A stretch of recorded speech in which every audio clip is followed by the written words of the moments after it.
South ఇండియాలోనే అతి తక్కువ ధరలకి రత్నాలనందించే ఏకైక సంస్థ 6JVR.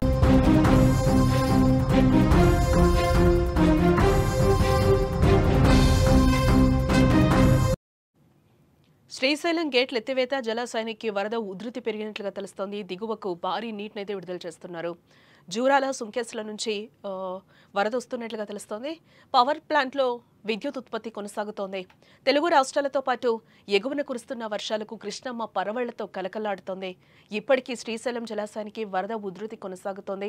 ఎగువ ప్రాంతాలైన జూరాల సుంకేసుల నుండి భారీగా వరద నీరు వచ్చి చేరుతోంది. దీంతో జలాశయం పూర్తి స్థాయికి చేరువలో ఉంది. అధికారులు అప్రమత్తంగా ఉండి డ్యాం గేట్లను ఎత్తి దిగువకు నీటిని విడుదల చేస్తున్నారు. శ్రీశైలం డ్యాం 3 గేట్లను 10 అడుగుల మేర ఎత్తి నీటిని విడుదల చేయడంతో కృష్ణమ్మ పరవళ్లు తొక్కుతోంది. ఈ భారీ జలకడను చూసేందుకు పర్యాటకులు స్థానికులు పెద్ద సంఖ్యలో అక్కడికి వస్తూ ఉన్నారు. ప్రస్తుతం శ్రీశైలం డ్యామ్ ఇన్ఫ్లో 1,46,186 క్యూసెక్కులుగా ఉంది. అదేవిధంగా డ్యామ్ అవుట్లో 1,48,899 క్యూసెక్కులుగా నమోదైంది. శ్రీశైలం జలాశయం పూర్తిస్థాయి నీటి మట్టం 885 అడుగులు కాగా ప్రస్తుతం 883.80 అడుగులకు చేరుకుంది. పూర్తిస్థాయి నీటి నిల్వ సామర్థ్యం 215.8070 టీఎంసీలు అయితే ప్రస్తుతం 208.7210 టీఎంసీల నీరు నిల్వ ఉంది. వరద ఉధృతి నేపథ్యంలో కుడి ఎడమ జల విద్యుత్ కేంద్రాల్లో విద్యుత్ ఉత్పత్తి నిరంతరాయంగా కొనసాగుతున్నట్లుగా కూడా అధికారులు చెబుతున్నారు.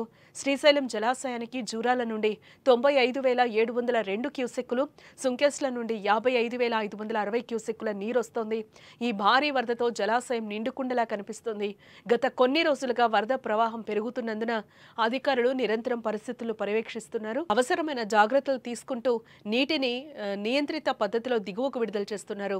ఆంధ్రప్రదేశ్, తెలంగాణ రాష్ట్రాలకి ఇదొక శుభవార్త అని కూడా చెప్పొచ్చు. దీని ద్వారా 2 రాష్ట్రాలకు సాగు, తాగునీటి అవసరాలు తీరనున్నాయి.